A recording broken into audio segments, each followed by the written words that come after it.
سامعین ذی وقار، نماز بندہ مومن کو بے حیائی سے کیسے روکتی ہے یا ہمیں کیوں نہیں روکتی؟ اس حوالے سے میں نے قرآن مجید کی سورہ العنکبوت 29واں سورہ ہے قرآن مجید کا، اس کی آیت نمبر 45 تلاوت کی ہے۔ اللہ رب العالمین نے ارشاد فرمایا اپنے محبوب صلی اللہ علیہ وآلہ وسلم سے مخاطب ہو کر، اتلو ما اوحی الیک من الکتاب، کہ اے محبوب جو کتاب میں نے آپ کی طرف بصورت وحی بھیج دی ہے، اتلو، اب اس کی تلاوت اپنے مجلس نشینوں کو سنایا کریں، اس قرآن کی تلاوت اپنے اصحاب کو سنائیے۔ وَأَقِمِ الصَّلَاةَ، اور انہیں نماز کی پابندی کی تلقین کیجیے، خود بھی نماز قائم کریں اور اپنی معیت میں آنے والوں کو بھی وہ نماز خاص ان کو بھی سکھائیے۔ اس کے بعد تیسرا جملہ پروردگار عالم نے نماز کی اہمیت کے حوالے سے بولا اور کہا کہ ان الصلاۃ تنہا عن الفحشاء والمنکر، بے شک وہ نماز جو میرے محبوب کی نماز ہے اور وہ نماز جو میرے محبوب کی سکھائی ہوئی نماز ہے، وہ نماز جس کو نصیب ہو گئی پڑھنا، اس نماز میں اللہ نے کمال یہ رکھا ہے کہ تنہا عن الفحشاء والمنکر، کہ وہ نماز بندے کو ہر بے حیائی اور ہر اللہ رسول کی منع کی ہوئی چیز سے روک دیتی ہے۔ وہ نماز روک لیتی ہے بندے کو بے حیائی سے بھی، فحشاء ہر طرح کے گناہ کبیرہ سے، اور والمنکر اور ہر وہ بات جس سے اللہ رسول نے منع کیا ہے۔ وَلَذِكْرُ اللَّهِ أَكْبَرُ، فرمایا یہ جو اللہ کا ذکر ہے یہی کائنات میں سب سے بڑی طاقت اور سب سے بڑی فورس ہے، اگر بندہ سمجھ جائے تو۔ وَاللَّهُ يَعْلَمُ مَا تَصْنَعُونَ، اب تمہاری جو نماز جو تم پڑھتے ہو، تصنعون یہ صنعت اسی سے لفظ نکلا ہے، کارخانہ جس میں کوئی چیز تیار ہوتی ہے، تم جیسی نماز کی تیاری کرتے ہو اور جس طرح کی نماز پڑھتے ہو، واللہ یعلم، اللہ اس کو ہر طریقے سے جانتا ہے، اللہ کے علم میں ہے۔ تو ہر بندہ یہ سوچے کہ صرف اللہ نمازیں دیکھ نہیں رہا، وہ نماز کو مکمل چیک اینڈ بیلنس بھی رکھے ہوئے ہے کہ بندہ نماز کس درجے کی پڑھ رہا ہے۔ نماز کے درجے ہوتے ہیں نا، آپ کہیں گے بھئی درجے کیسے؟ آپ دیکھیں یہی نماز ہے، بندہ آیا اس نے نماز پڑھی، 5 وقت پڑھی، لیکن قرآن مجید کہتا ہے فَوَيْلٌ لِّلْمُصَلِّينَ، نماز پڑھنے والے برباد ہو گئے۔ کون سے؟ الَّذِينَ هُمْ عَنْ صَلَاتِهِمْ سَاهُونَ، جو اپنی نمازوں سے غافل ہیں۔ غفلت کے حوالے سے ہمارا تصور یہ ہے کہ غافل بندہ جس چیز سے ہوتا ہے شاید اس کو کرتا ہی نہیں ہے، تو اگر نماز بندہ پڑھتا ہی نہ ہو تو اس کو تو فَوَيْلٌ لِّلْمُصَلِّينَ تو نہیں کہا جا سکتا۔ اللہ تو نماز پڑھنے والوں کو کہہ رہا ہے کہ وہ برباد ہو گئے، ان کے لیے ہلاکت ہے، بربادی ہے۔ کون؟ جو اپنی نمازوں سے غافل ہیں، یعنی نماز پڑھتے ہیں، نماز میں کھڑے ہو کر بھی اپنے رب سے غافل رہتے ہیں، ان کی نماز میں وہ خشیت الہی پیدا نہیں ہوتی، ان کی توجہ، ان کا دھیان وہ اللہ کی طرف مبذول نہیں ہوتا، حالت نماز میں بھی سوچیں، ارادے، جذبات ادھر ادھر رہتے ہیں۔ تو الذین ھم یراؤن، پھر ان کی نماز ایک دکھاوا تو ہے، دیکھنے میں تو بندہ نمازی ہے، محلے میں تو بندہ نمازی کہلائے گا، لوگ تو اس کو نمازی سمجھیں گے، مگر ٹھکانہ ویل ہے، دوزخ ہے۔ تو وَلَذِكْرُ اللَّهِ اکبر، یہ جو ذکر ہے نماز کا، یہ اس امت کو سب سے بڑا ذکر اللہ نے دیا ہے۔ جتنے اذکار ہم کرتے ہیں ان میں نماز اللہ کا سب سے بڑا ذکر ہے۔ تو یہاں دیکھیے اس آیت کریمہ میں اللہ پاک نے نماز کی فضیلت اپنی زبان خاص سے بیان کی اور فرمایا کہ نماز بندے کو بے حیائی سے اور منکرات سے روک دیتی ہے۔ اب دوستان محترم، میں آپ بھی نماز تو پڑھتے ہیں، لیکن ہم اپنے احوال پہ توجہ کریں، اپنے گرد و پیش کے نمازیوں کے احوال پہ توجہ کریں، تو بظاہر ہمیں نماز بے حیائی اور منکرات سے روکتی نظر نہیں آتی بظاہر، تو کیا اس میں نماز کا قصور ہے؟ نماز تو اللہ کا سب سے بڑا ذکر ہے، اور قرآن میں اللہ نے جس کو کیٹیگوریکلی مینشن کر دیا کہ یہ نماز جس نے بھی پڑھی وہ بے حیائی سے بندے کو روک دے گی۔ آج حیا کہاں ہے؟ نوجوان نسل دیکھے، مائیں بہنیں بیٹیاں، ان تک بھی یہ پیغام پہنچے کہ بہت سارے لوگ نمازی ہیں، خواتین میں بھی حضرات میں بھی، لیکن آپ کو با حیا لوگ ڈھونڈنے سے بہت کم ملیں گے۔ منکرات، اللہ رسول کی جو منع کی ہوئی چیزیں ہیں ان سے بچنے اور رکنے والے لوگ بہت کم نظر آئیں گے۔ وجہ کیا ہے؟ سورہ لقمان کی آیت نمبر 17 میں اللہ پاک نے حضرت لقمان کی اپنے بیٹے کو نصیحتوں کا ذکر کیا۔ ان نصیحتوں میں بھی دیکھنا حضرت لقمان اپنے بیٹے کو کیا ارشاد فرما رہے ہیں، جس کو قرآن کا مضمون اللہ نے بنا کے پیش کیا کہ یا بنی اقیم الصلاۃ، اے میرے بیٹے نماز قائم کرنا، نماز پابندی کے ساتھ پڑھنا، قائم کرنا، لیکن ساتھ کچھ امور اور بتائے انہوں نے جو اس نماز کی اقامت کے لیے ضروری ہے۔ وہ کیا ہے؟ فرمایا وَأْمُرْ بِالْمَعْرُوفِ، کہ نماز پڑھنے کے ساتھ متصل جو کام کرنا ہے وہ کیا کرنا ہے کہ لوگوں کو نیکی کی طرف بلانا ہے، نیکی کی طرف دعوت دینی ہے، انہیں حکم دینا ہے کہ بھائی نیکی کی طرف آؤ، بھلائی کی طرف آؤ، اچھائی کی طرف آؤ۔ وَانْہَا عَنِ الْمُنْکَرِ، اور انہیں ہر منکر سے، ہر اللہ رسول کی منع کی ہوئی چیز سے روکنا ہے۔ اس کام کو کرنا ہے ذمہ داری کے ساتھ۔ نماز پڑھنے کے بعد جو نمازوں کے اوقات کے درمیان کے اوقات ہیں ان میں یہ کام آپ نے جہاں بھی ہیں، دفتر میں ہیں، دکان پر ہیں، بازار میں ہیں، گھر میں ہیں، اچھی بات کرنی ہے، بری بات سے روکنا ہے۔ جہاں پر بھی توجہ کیجیے، ہمارے سامنے بہت سے لوگ غلط باتیں کر رہے ہوتے ہیں، ہماری کیا جرأت ہوتی ہے روکنے کی؟ گھر میں کئی بری باتیں ہو رہی ہوتی ہیں، غلط باتیں ہوتی ہیں، غیبت ہو رہی ہوتی ہے۔ کون سا گھر ہے جو آج دعویٰ کرے ہمارے گھر میں چغلی، غیبت نہیں ہوتی، لوگوں کی برائیاں بیان نہیں ہوتی؟ ہم نے کبھی روکا؟ روکتے تو ہوتے ہی نا۔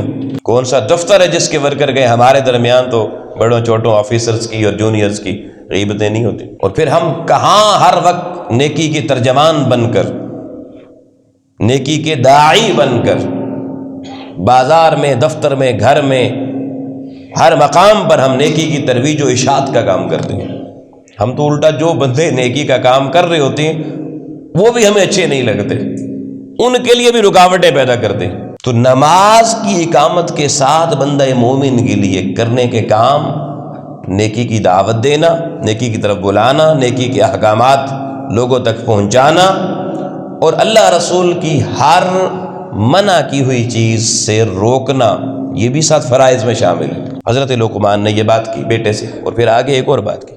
اب دیکھیں، جب آپ برائی کا مقابلہ کرنے کے لیے اٹھیں گے، روکنے کی کوشش کریں گے اور لوگوں کو نیکی کی طرف بلائیں گے تو کیا ہوگا؟ ہر عمل کا ایک رد عمل ہوتا ہے۔ جو طبیعت نیکی کی طرف نہیں آنا چاہتی، جو لوگ نیکی کی دعوت کو قبول نہیں کرنا چاہتے، جو آپ کے اس کام کو ہی ٹھیک نہیں سمجھتے کہ آپ نیکی کا کام کریں، وہ آپ کے مقابل کھڑے ہو جائیں گے۔ وہ کہیں گے تو کون ہے بھائی ہمیں کہنے والا؟ جا تو نے نماز پڑھنی ہے پڑھ، نیکی کرنی ہے اگر، ہم نے تمہیں روکا ہے؟ تجھے کس نے ٹھیکیداری دی ہے؟ تو ہمیں روز آ کے جناب تبلیغ کی بات کرتا ہے، دعوت کی بات کرتا ہے، دین کی بات کرتا ہے۔ چھوڑ رہنے دیں، ہم نے تو مسجدوں کے باہر بھی بورڈ لگائے ہوئے ہیں، ہماری اجازت کے بغیر کوئی بندہ جرأت نہیں ہے، بڑی معذرت سے۔ تو جو ہم اللہ کے گھر میں بھی کسی کو ہماری اجازت کے بغیر کوئی نہیں کر سکتا، تو وہ باقی معاشرے میں ہمیں کون کرنے دے گا؟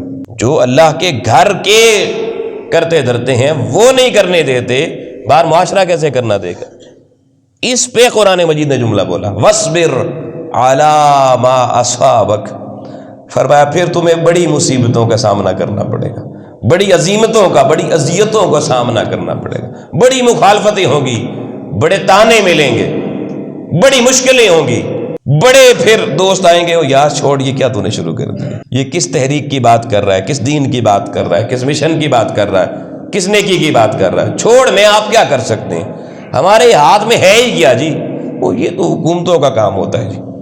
100 طریقوں سے ہیلے بہانے کر کے آپ کو اس راہ حق اور راہ دعوت دین سے ہٹانے کے لیے مشورے آئیں گے۔ تو قرآن مجید کہتا ہے وَاصْبِرْ عَلَىٰ مَا أَصَابَكَ، تو نے راہ نہیں چھوڑنی، جتنے تانے ملیں، جتنی اذیتیں ملیں، جتنی مصیبتیں آئیں، بس اللہ کا فرمان ہے وَاصْبِرْ، بس تو صبر کرتا جا، صبر کرتا جا، سہتا جا، اللہ رسول کی اس گلی کا مسافر بنتا چلا جا، تو نے نہ ادھر دیکھنا ہے نہ ادھر دیکھنا ہے نہ پیچھے پلٹنا ہے، تو نے منزل سوئے اللہ اپنا سفر جاری رکھنا ہے۔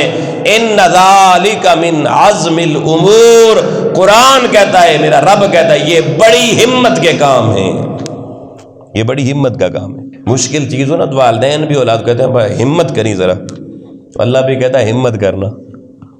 ان ذالک من عزم الامور، یہاں ان امور میں ارادے بڑے پکے رکھنا، بہک نہ جانا، یعنی اللہ نے پہلے بتا دیا یہ چیزیں آئیں گی، لیکن یہ چیزیں دیکھ کر مشکلات دیکھ کر پیچھے نہیں ہٹ جانا، گھر نہیں بیٹھ جانا۔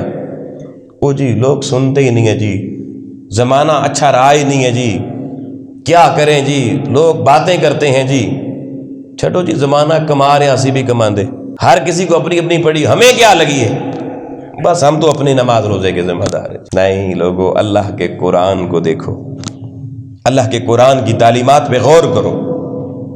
سورہ بقرہ میں بھی اللہ پاک نے یہ اعلان کیا جو میں پہلے پچھلے جمعوں میں بتا چکا ہوں، وَاسْتَعِینُوا بِالصَّبْرِ وَالصَّلَاةِ، اللہ کی مدد مانگنی ہے تو اس کے دو ٹولز ہیں، یہ ٹولز ہم نے چھوڑ رکھے ہیں، باقی سارے ٹول ہم زمانے کی اختیار کرتے ہیں، وڈیروں کے پاؤں پکڑتے ہیں، امیروں کے سامنے ہاتھ پھیلاتے ہیں، بڑے بڑے عاملوں کے پاس سب کچھ عزتیں لٹا دیتے ہیں، لیکن یہ دو ٹول جو اللہ کی مدد اور نصرت کے ہیں یہ ہماری زندگی میں نہیں۔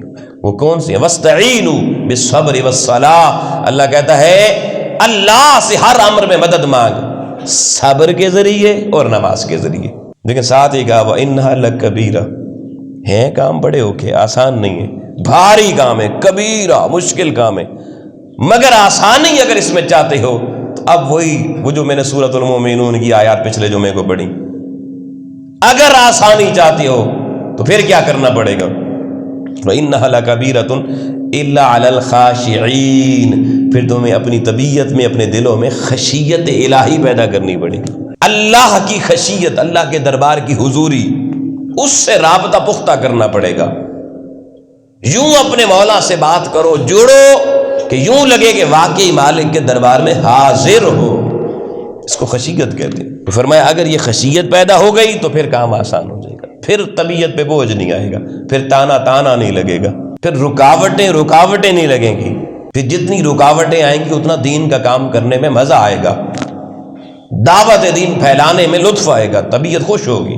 تو یہ دو آیتیں ہوگی جو میں نے آپ کے سامنے پڑھی کہ ایک میں اللہ نے کہا سب سے بڑا ذکر نماز بے حیائی سے روکتی ہے، اور دوسری میں حضرت لقمان کی نصیحتیں قرآن کی زینت بنا کر ان کے بیٹے کی اس امت کو بتا دی کہ نماز کے ساتھ کرنے کا کام کیا ہے، نیکی کی تلقین کرنا، برائی سے روکنا، مشکلوں پر صبر کرنا، اور ہے کام مشکل مگر ہمت کے ساتھ اس راہ پہ ڈٹے رہنا، استقامت کے ساتھ پیچھے نہ ہٹنا۔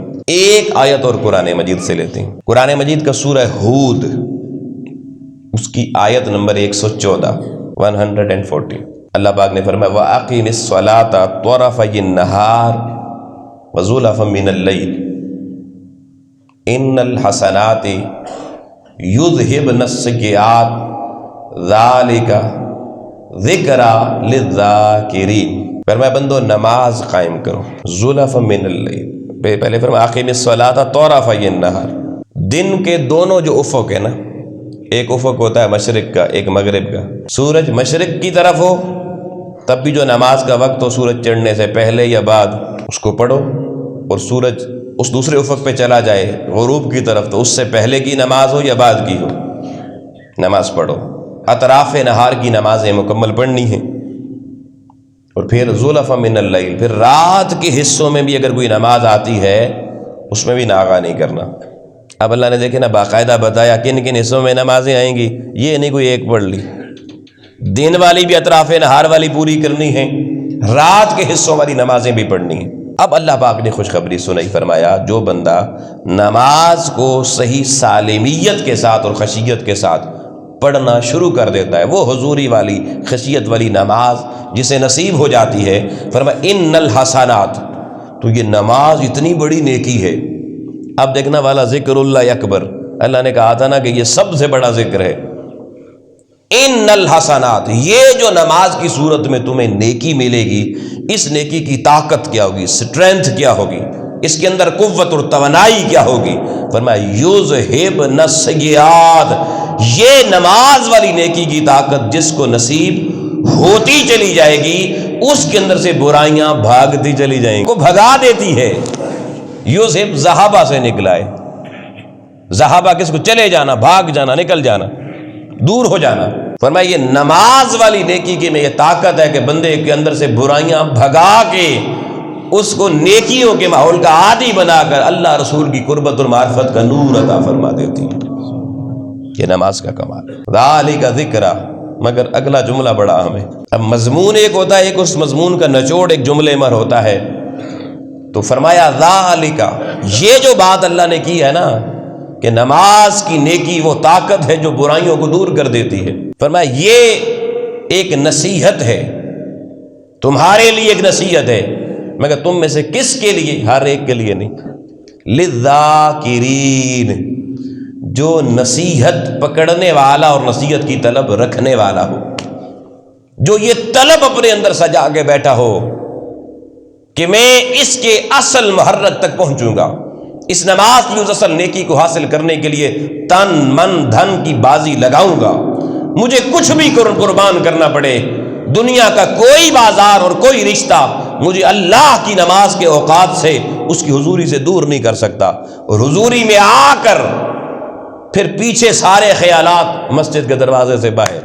اب جس کے دربار میں آئے اب گھڑی اسی کی دیکھنی ہے، یہ والی نہیں دیکھنی۔ اب تصور کی دنیا میں سارے رشتوں ناتوں، دنیا کی ہر تصورات مٹ جائیں، وہ صرف اللہ کی حضوری کا تصور غالب آ جائے، یہ ہوتا ہے اہل نصیحت، کہ واقعی اس کے دربار میں نصیحت لینے آیا ہے۔ وہ بندہ کسی سے کچھ بعض اوقات ادھار بھی مانگنا پڑ جائے نا، بڑا مجبور ہو، تو بعض لوگ پتہ کیا کرتے ہیں، دروازے کو کہتے ہیں اسی ہوں آگے جانا تو ہے نہیں، ایسا یہ کام پورا کرو، 10,000 روپے 20,000 روپے لینا ہے دیو، نہیں تو روٹی بھی دیو تو چرپائی بھی دیو۔ یہ کیا ہے کہ وہ واقعی کچھ لینے آیا ہے۔ اللہ تعالیٰ کہتا ہے ذالک ذکرہ للذاکرین، وہ میری بارگاہ میں آؤ تو پھر ایسے بن کے آؤ کہ کچھ لینے کے لیے آؤ۔ آؤ لوگوں، ہم کبھی رکے لے کر جائیں، اور کبھی ہم نے اپنے من سے پوچھا کہ کچھ ملا؟ ہم تو انتظار میں ہوتے ہیں۔ یہاں دیکھنا، یہ میں جملہ موت رضا کے طور پہ یہ جملہ کہہ رہا ہوں، آپ احباب آئے سننے کے لیے، چلیں یار جمعے سے کچھ خیرات ملے۔ کچھ ایسے احباب ہیں جو جب ہم ادھر نماز کے لیے کھڑے ہوں گے وہ اس وقت آ رہے ہوں گے، یقیناً بہت مصروف لوگ ہوں گے، لیکن آپ دیکھیے گا ادھر ہم سلام پھیر کے ابھی اللہ کا ذکر کر کے منہ پیچھے نہیں کرتے، وہ جوتے لے کر، وہ اللہ سے مانگنا بھی نہیں چاہتے، وہ دعا انہوں نے لینا ہی کچھ نہیں ہے، وہ کچھ لینے آئے نہیں ہیں، طلب ہی نہیں ہے، انہوں نے کیا کرنا یہاں رک کے۔ یہ ہمارا حال ہے۔ تو وہ للذاکرین کی فہرست میں بھی ہم شامل جب نہیں ہوں گے تو پھر عطا نہیں ہوگی۔ جب عطا کا دروازہ خود ہی بند کروایا ہوا ہے تو پھر نماز چل رہی ہے، برائی بھی ساتھ چل رہی ہے، ہر طرح کی فحش و منکرات چیزیں ہماری زندگی کے اندر۔ تو آئیے دوستان محترم، اپنی نمازوں کا بھی تھوڑا سیلف ایویلیویشن کریے، خود احتسابی کیجیے نمازوں کی، کہ جس مقصد کے لیے میں یہ کام کر رہا ہوں مجھے حاصل ہو رہا ہے یا نہیں۔ دنیا میں باقی ہم دنیا کا کوئی بھی کام کرتے ہیں، ہر وقت ہم فوکس اپنی کنسنٹریشن کو کرتے ہیں کہ اس کا مقصد حاصل ہو رہا ہے یا نہیں۔ کسان بیج بو دیتا ہے زمین میں تو روز دیکھنے جاتا ہے فصل اگی ہے یا نہیں، اگر تاخیر ہو جائے پھر دیکھتا ہے بارش نہیں ہوئی، مولوی صاحب دعا کرو۔ اسے فکر ہے کہ یار میری محنت ہوئی ہے۔ تو دنیا کی ہر معاملے میں آپ دیکھ لیں ہم بڑے فوکسڈ لوگ ہیں۔ کوئی بندہ دکان کھولتا ہے، وہ صبح تسبیح بھی پڑھتا ہے، کس لیے؟ گاہک آئیں۔ اکثر لوگوں کو آپ نے دیکھا ہوگا ویسے تلاوت نہیں کرتے، دکان میں صبح بیٹھ کے تلاوت کریں، اچھی بات ہے تلاوت کرنی چاہیے، مگر ان سے پوچھیں بھئی ویسے بھی کبھی کی؟ اب ان کی تلاوت کے اندر بھی یہ مقصد ہے کہ یار گاہک آ جائے، آج ذرا بکری بہتر ہو جائے، سیل بڑھ جائے۔ کتنے فوکسڈ ہیں ہم دنیا کے معاملات میں کچھ لینے کے لیے، لیکن یہی بندہ جب مسجد میں آتا ہے، نماز کے لیے آتا ہے، تو دکان ادھر نہیں چھوڑ کے آتا، وہ بھی ساتھ لے آتا ہے، دفتر پیچھے نہیں چھوڑ کے آتا، وہ بھی ساتھ لے آتا ہے، اندر وہی چل رہا ہوتا ہے۔ کیوں؟ ادھر سے لینا کچھ نہیں ہے۔ تو ایسی نمازیں بھائی جان کسی کو پھر برائی سے کیسے روک سکتی، جس میں کانسنٹریشن ہی، دھیان ہی ادھر نہیں۔ خشیت تو اگلا مرحلہ ہے نا، پہلی چیز تو یہ کہ فوکسڈ ہونا، دھیان ادھر ہونا، مراقبے والی کیفیت ہونا حالت نماز میں۔ حضرت حاتم اسم رضی اللہ تعالیٰ عنہ 3 صدی کے بڑے بزرگ گزرے ہیں، ان کے بارے میں امام غزالی رحمۃ اللہ علیہ نے لکھا ہے احیاء علوم کے اندر کہ وہ فرماتے ہیں کہ جب میری نماز کا وقت ہو جاتا ہے تو میں اچھے طریقے سے وضو کرتا ہوں۔ کس طرح جی؟ اچھے طریقے سے، شڑپ والا نہیں، فٹافٹ۔ پھر کہتے ہیں میں مسجد میں جا کر مصلی پر بیٹھ جاتا ہوں، یعنی طریقہ وہ کہتے ہیں میرا معمول ہی ہے کہ میں بیٹھ جاتا ہوں، پہلے تسلی سے اعضاء ریسٹ پوزیشن میں پہنچیں، سانسیں پھولی ہوئی نہ ہو، توجہ اور انہماک اور حضوری بناتا ہوں اپنے دل و دماغ میں۔ پھر کہتے ہیں میں کھڑا ہوتا ہوں، اور وہ کہتے ہیں جب کھڑا ہوتا ہوں نا تو کس تصور سے کھڑا ہوتا ہوں؟ سننا جی، اب جنہوں نے کچھ لینا ہوتا ہے وہ ان کی نماز پھر کیسی ہوتی ہے، وہ پھر نماز وہ نیکی کیسے بنتی ہے جو برائیوں سے اور ہر طرح کی فحش حرکات سے، عریانی سے، فحاشی سے، بدقماشی سے، بد اخلاقی سے بندے کو روک دیتی ہے۔ وہ کہتے جب کھڑا ہوتا ہوں اللہ کی حضوری میں، ابھی تکبیر تحریمہ نہیں کہا، کہتے تصور یہ ہوتا ہے کہ میں پل صراط پر کھڑا ہوں۔ کہاں پر کھڑا ہوں؟ پل صراط پر کھڑا ہوں، دائیں طرف میری جنت ہے، بائیں طرف میری دوزخ ہے، پیچھے میرے اسرائیل ہے، موت کا فرشتہ کھڑا ہے، اور یہ سوچتا ہوں یہ زندگی کی شاید آخری نماز ہے، پتہ نہیں اگلی کا موقع ملے یا نہ ملے۔ تصور دیکھے بندے کا ذرا، نیچے پل صراط، دائیں جنت، بائیں دوزخ، پیچھے موت کا فرشتہ، اور اللہ کی کبریائی کے پورے تصور اور حضوری سے کہتے اللہ اکبر کہہ کے نماز شروع کرتا ہوں، اور پھر کہتے ہیں میرا رکوع اور میرا سجدہ اس وقت تک مکمل نہیں ہوتا جب تک حضوری بھی تکمیل پذیر نہیں ہوتی۔ اب امام غزالی نے تو لمبی بات لکھی ہے، میں صرف آخری جملہ اس کا بولتا ہوں۔ وہ کہتے ہیں اس انداز میں نماز پڑھ کے سلام پھیرتا ہوں، پھر بھی ابھی بھی اندر یہ نہیں ہوتا کہ قبول ہو گئی، پھر بھی ڈرتے ہوئے واپس آتا ہوں اس کی مرضی قبول کرے یا نہ کرے۔ ذالک ذکریٰ للذاکرین۔ ہم تو کھاں کرتے آتے ہیں جناب، باچیں کھلی ہوئیں، اور مسجد کے دروازے پہ پھر باچیں کھل جاتی ہیں۔ دوستان محترم، نماز برائی سے روکتی ہے۔ حضور نبی کریم صلی اللہ علیہ وسلم کی بارگاہ میں یہی جو آیت ہے نا سورہ عنکبوت کی، اس کی تفسیر میں، تفسیر در منصور میں اور دیگر تفاسیر میں یہ روایت لکھی ہوئی ہے کہ ایک بندے کی شکایت کی گئی کہ حضرت فلانا بندہ آپ کے پیچھے انصاری بندہ نماز پڑھتا ہے، مگر نماز پڑھ کے باہر جا کے گناہ کبیرہ کرتا ہے۔ یعنی دیکھیں صحابہ کرام کو کتنا خیال تھا کہ نماز پڑھنے والا بندہ گناہ بھی کر سکتا ہے۔ شکایت کی حضور کے دربار میں اس کی، تو آقا علیہ الصلوۃ والسلام نے صحابہ کو حوصلہ دیا، کہا ابھی نیا نمازی بنا ہے، انتظار کرو، اس کی نماز کی طاقت اس کو یقیناً برائی سے جلد روک دے گی۔ اور صحابہ فرماتے ہیں چند دن گزرے تھے کہ وہ اللہ کی بارگاہ میں جب رجوع مکمل ہوا، توبہ طائب ہو کے اس نے ہر طرح کا گناہ کبیرہ چھوڑ دیا۔ ایسے ہی مسند احمد بن حنبل کی ایک حدیث سے مبارکہ ہے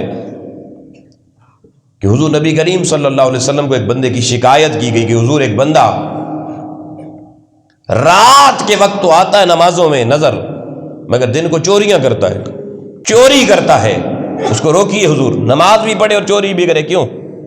تو آقا علیہ السلام نے کہا ٹھہریے، اگر اس کی نماز کی توجہ کامل ہو گئی تو انشاءاللہ اس کی نماز جلد اس کو اس کی چوری سے نجات دلا دے گی۔ یعنی حضور علیہ السلام علاج بتا رہے ہیں، چوری چھوڑنے کا علاج نماز، گناہ کبیرہ چھوڑنے کا علاج نماز۔ تو جب آقا علیہ السلام کی تلقین کر رہے ہیں تو اسے پتہ چلا کہ لوگوں جتنی ہمارے اندر برائیاں ہیں اگر وہ چھوڑنا چاہتے ہیں تو پہلے نماز کی طرف آنا پڑے گا، پھر نماز کی طرف آ کے اگر برائیاں دور نہیں ہو رہی تو پھر اس کا مطلب ہے نماز میں کمی ہے، اس کمی کو دور کرنا ہوگا، اس کے اندر خشیت لانی ہوگی، اس نماز کی تیاری میں کمی کو دور کرنا ہوگا، اور اس نماز کی ادائیگی میں کمی کو دور کرنا ہوگا۔ مسند احمد کی حدیث سے آقا علیہ السلام نے فرمایا وہ شخص سب سے بڑا چور ہے میری امت میں جس نے نماز کی چوری کی۔ صحابہ نے پوچھا یا رسول اللہ نماز کی چوری وہ کیسے؟ آقا علیہ السلام نے فرمایا جس نے نماز تو پڑھی مگر رکوع اور سجدہ اس طرح ادا نہ کیا جیسے میں نے ادا کرنے کا حکم دیا تھا۔ نماز پڑھتا ہے مگر رکوع سجدہ پورے طریقے سے نہیں کرتا، وہ فرمایا سارے چوروں میں سے سب سے بڑا چور ہے، اللہ کی نماز میں چوری کر رہا ہے۔ اور سنن نسائی کی حدیث مبارکہ ہے، حدیث نمبر ہے 1112 سنن نسائی کی۔ حضور نبی کریم صلی اللہ علیہ وآلہ وسلم نے فرمایا کہ لا تجزی صلاۃ لا یقیم الرجل فیہا صلبہ فی رکوع والسجود۔ سنیے گا جی توجہ سے، آقا علیہ السلام نے فرمایا کہ اس کی نماز کی کوئی جزا نہیں ہے۔ جزا کا مطلب ہے نیکی نہیں بنے گی، برائیوں سے نہیں روکے گی۔ اس بندے کی نماز اس کے لیے کوئی نفع بخش نہیں ہے، کوئی فائدہ مند نہیں ہے۔ کس بندے کی نماز؟ فرمایا جس بندہ حالت نماز میں جب آئے تو صلبہ، یہ جو اس کی کمر ہے نا، پشت ہے کمر، یہ ریڑھ کی ہڈی، حضور نے فرمایا وہ سجدے کے اندر اور رکوع میں سیدھی نہ ہو جائے، سجدے میں اور رکوع میں سیدھی نہ ہو جائے۔ اب اسی سنن نسائی کی حدیث مبارکہ ہے، حدیث نمبر 1038۔ حضرت سالم رضی اللہ تعالیٰ عنہ راوی ہیں، حضرت عقبہ بن عمر رضی اللہ تعالیٰ عنہ صحابہ کے سامنے کہتے ہیں کہ آپ مجھے اجازت دیتے ہیں کہ میں آپ لوگوں کے سامنے آپ کو اس طرح کی نماز پڑھ کے دکھاؤں جیسے میرے محبوب علیہ السلام نماز پڑھتے تھے؟ ان کا یہ ہمیں بتائیے کیسے حضور نماز پڑھتے تھے۔ تو حضرت عقبہ بن عمر رضی اللہ تعالیٰ عنہ نے اصحاب پیغمبر کے سامنے وہ نماز پڑھی، حدیث میں اس کا پورا ذکر موجود ہے۔ کہتے ہیں وہ کھڑے ہوئے، اللہ اکبر کہہ کے انہوں نے بڑی تکریم کے ساتھ اللہ کا نام سبحان اللہ سے پڑھنا شروع کیا، پورے دھیان کے ساتھ۔ اب جب رکوع کی باری آئی تو حدیث میں ہے کہ وہ رکوع میں جب جھکے نا، انہوں نے یہ جو اپنی ہتھیلیاں تھیں یہ اپنے گھٹنوں پہ رکھیں۔ نماز کا طریقہ بھی حدیث میں پورا موجود ہے، ہتھیلیاں رکھیں، اور حدیث میں ہے کہ ان کی انگلیاں گھٹنوں پر نہیں تھیں، انگلیاں نیچے ٹانگ پر چلی گئیں۔ آپ جب جھکے نا، اپنی ہتھیلیاں اگر آپ گھٹنے کے اوپر پوری رکھیں تو آپ کی انگلیاں نیچے آپ کی ٹانگ پر چلی جائیں گی۔ اور پھر کہا کہ جب ایسی حالت ہوئی ان کے یہ بازو بغلوں سے الگ ہو گئے۔ اب ویسے بازو بغل کے ساتھ جڑا ہوا ہوتا ہے نا، جب یہ نیچے جائے گا نا تو یہ خود بخود یہاں گیپ بن جائے گا۔